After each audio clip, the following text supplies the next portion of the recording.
Welcome back to History in Motion, proudly brought to you by Midas. Before the break, I asked you a quick question. How did the Ford Mustang get its name? The answer? Ford executive stylist John Nager, who is credited with naming the car. He was a big fan of the World War II winning P-51 Mustang fighter and used the powerful tag for the Ford's iconic and first of the pony cars. The Sabat Lotus Challenge competitors are readying themselves to do battle on the track in the final round of the 2015 championship. Some titles will be decided today. Yeah, I think I put it together. The car's been really quick the whole weekend. We came and tested a few weeks back and it was also good, but I was really surprised in qualifying with the time that flashed up. I think I just hooked it up all together. Really happy. I'm about 3 seconds quicker than the next Class B car. It's a very good question as to why. I'm kind of running that through myself. The only real logic we can put behind it, because these cars really are very evenly matched, is I think I've just hooked up on this circuit much better than most of the other guys. I managed to sell my old Class C car, and the guy that bought it, the guy's named Steve, managed to put it into the fence at mid-vol testing. So thanks to Lauren borrowing me a pink machine over here, and managed to put it on pole for today. And so we can see we can wrap up the championship today. Well, with the 2 overall wins in the last 2 races that I was at, the points gap for the championship closed down to about 8 points. So suddenly we're in the hunt for the championship, and a win here today over Sean Allen will mean the championship. So yeah, it's been worthwhile coming up, and the car's going well, and yeah, just thanks to the guys at home, guys at Indaba, for all their support throughout the year. It's been a great year. The car's been faultless, touch wood. So we're just going to get out there and drive it as hard as possible. The track's fantastic, conditions are nice and cool. So I'm right behind Sean on the start grid, and yeah, it's going to be an exciting race. Anton Muller qualified on pole position in his Class P machine. Rob Gearing was the quickest of the Class B cars, over 3 seconds ahead of Jeffrey Kruger, with his championship rival Jeff Gable starting from 5th. In the Class C battle, Sean Allen qualified just 1/10 of a second ahead of Mark Futcher. With the cars lined up on the grid, the stage is set for some fantastic racing. The lights go out and they're off. Johan Nel not having the best of starts as Neil Delata and Sean Hewitt stream past him on their way to turn 1. Ahead of him, Jeff Gable manages to get past Glenn Clark and edge a little closer to championship rival Rob Gearing, while Sean Hewitt goes farming on the outside of turn 1. Leading the pack, it's Rob Gearing with Anton Muller pushing hard. Muller locks up into turn 2 and he goes off onto the grass and he goes farming, losing a lot of positions as the cars stream past. Muller rejoins the track and he will have his work cut out for him trying to get back up to the front. Down the straight between turn 3 and turn 4, it's Gearing, Kruger and Gable. Gable coming under pressure though from Neil Delata and Glenn Clark, both of whom are biting at his heels. Down the long back straight and Clark pulls alongside Delata and moves ahead of the purple machine. Behind them, Johan Nel as James Forbes running alongside him. Side by side into turn 12, but Forbes is the inside line and gains the position. Neil Delata is fighting back at Glenn Clark, trying to regain his lost position. Side by side, they run down the start-finish straight. Running down to turn 6, it's Clive Wilmot who's got the power down and he powers past Johan Nel. He goes down the inside of James Forbes and then slides out sideways and puts his car in the path of Johan Nel, who is left with nowhere to go. And big contact there between the two. Looking at the replay, you can see exactly what happened, possibly a bit late in the brakes and sliding out into the path of Nel. Anton Muller, who was just behind the pair and was lucky enough to be able to slow down and avoid any damage to his car. Clive Wilmot, unable to continue with his race after extensive damage to his front left corner, pulls off and retires.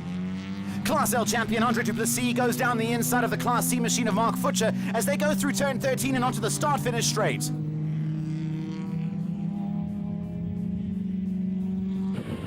Anton Muller not having the best of days as he locks up again and goes off into the grass to plant a few more millies. Jeffrey Kruger, currently in second, leads Jeff Gable down the short straight to turn 4. Neil Delata, meanwhile, has had a bit of an excursion at turn 3. Luckily for him, he recovers without losing a position. Johan Nel has managed to limp his car round to the pits and he'll be retiring it after his contact with Wilmot. Extensive damage to the nose cone, radiator, his right suspension and some chassis damage. Anton Muller in his very fast Orange Beast is working his way up the field after his excursions, and he comes up to pass David Jeremy and John Glover, who are involved in a battle of their own as they run side by side to turn 12. Jeremy passing Glover at the end of the straight and leading him through turn 12. It's a battle of the Shawns as Sean Hewitt in his Class B car bears down on the Class C machine with Sean Allen at the wheel. Down the long back straight they race. Hewitt pulls out alongside Allen, gets the power down and moves ahead of Sean Allen's borrowed machine.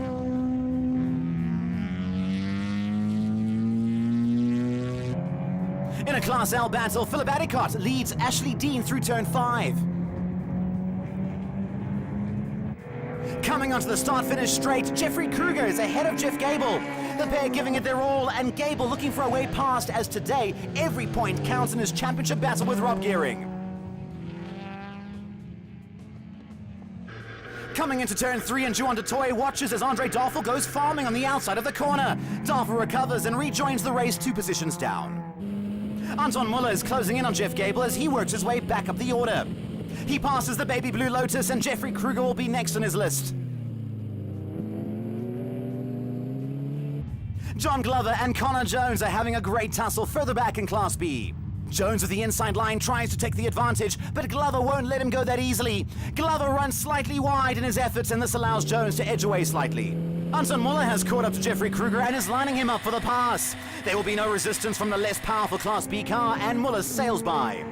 Rob Gearing takes victory while Anton Muller comes home in second place, with Jeffrey Kruger crossing the line just 0.3 of a second ahead of Gable. On the last lap, the battle for second place in Class L has really warmed up as Juan Toy and Johan Powell run side-by-side trading places. Neither driver wanting to give an inch. Sneaking down the inside of Juan Toy, who secures the position. Toy comes round the final bend and onto the start-finish straight ahead of Powell, and he'll cross the line almost a full second ahead.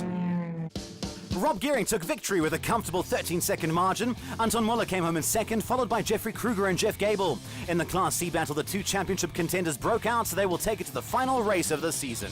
Andre Duplessis won Class L. For me, it was a bit of a disaster. I did 1 lap this morning, nothing yesterday.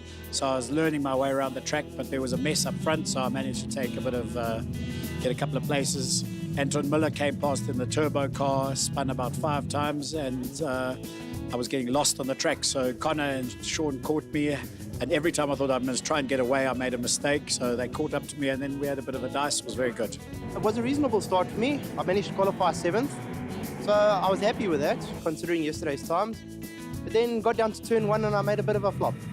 Managed to outbrake myself, locked up, went off into the outfield, came back in last place, and yeah, had to fight my way back from there.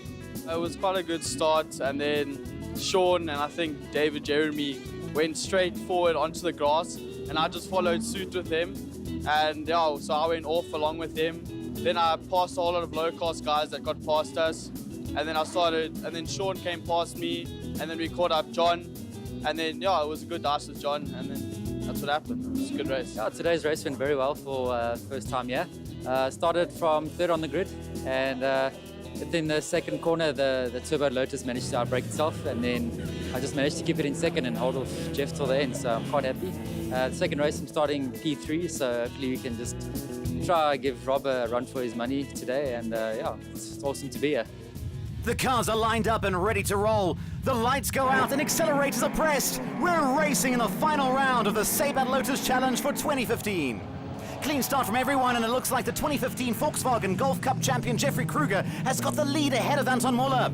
Rob Gearing and Jeff Gable also moving past the orange machine, who is perhaps being a little bit more cautious after race 1 start.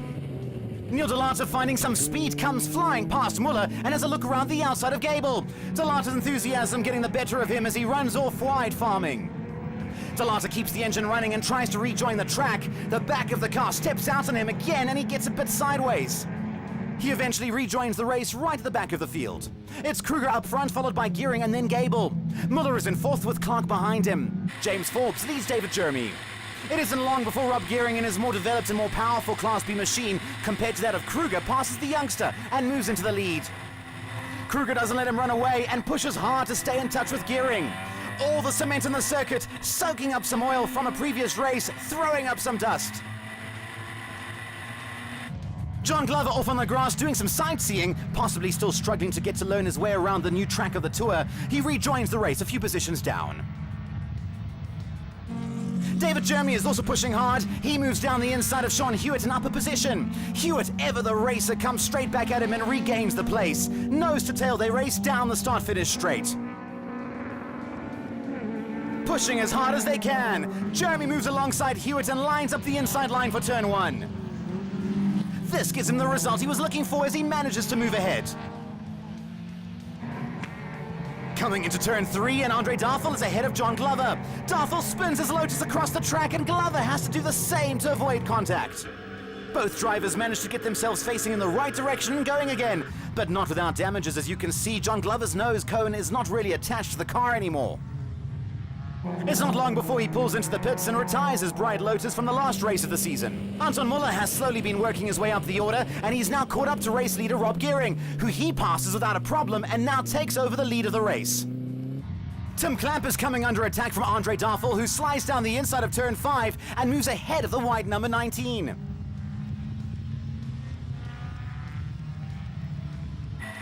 Jeffrey Kruger coming through turn 5 and onto the inside straight to turn 6. Goes to change gears, and the gear lever comes off in his hand. Not quite sure what to do with it, he tries to reattach it with no luck. While he tries to solve the problem, Jeff Gable and Glenn Clark sail past him. No way to reattach it, he will just have to hold on to it for the remainder of the race. James Forbes, David Jeremy and Sean Hewitt file through turn 7. These three have been having a great race, and it looks to continue that way until the flag. Philip Adicott and Barry John Robinson run side by side through turn 13. Adicott moving ahead as they come onto the start-finish straight. Behind them, race leader Anton Muller is coming to take the checkered flag, and victory in race 2. Rob Gearing comes home in second, 1.8 seconds behind Muller. James Forbes will lead David Jeremy and Sean Hewitt over the line for the last checkered flag of the season. Ken Cloud leads Curtis van Billion and Andre Darfel round the final few corners and onto the checkered flag. Van Billion and Darfel separated by just over half a second as they go over the line. Great close racing in the final race of the season for the Sabad Lotus Challenge. Jeff Gable just doing enough to edge out Rob Gearing for the Class B title, with Sean Hewitt beating Mark Futcher to the Class C title. The Class L title went the way of Andre Duplessis, as did the overall championship for 2015. Class B championship this year has come down to a single point. I had a very good first half of the year. Rob and I were on top of one another, but I was little bit lucky. Second half of the year, Rob is driven away from me, and it all came down today, one single point. Yeah, 1 point, but I think certainly the best year's racing I've ever had. Jeff and I have been hammer and tongs at it the whole year. It's been truly amazing, truly a privilege to drive here with a 3-time now Class B Lotus champion. First time ever. Well done. Really Thank you very much. Racing. Thank you very much. I'm so pleased. Gareth Taylor, the entire team at Talon Motorsport has done such a brilliant job over the last few years. The car is reliable when it needs to be. On days like today, it was just fast enough. And I think you've given us our homework for the end year period, because we need to find seconds if we're going to be near you at the beginning of next year. Well, I think that's what it's all about. I think it's important that it does remain competitive as it's been. I guess I learned the track probably a bit quicker than everyone else. I'm sure you'll be back. We'll be back with thrilling action from the Marlboro Crane Hire Historic Saloons after the break.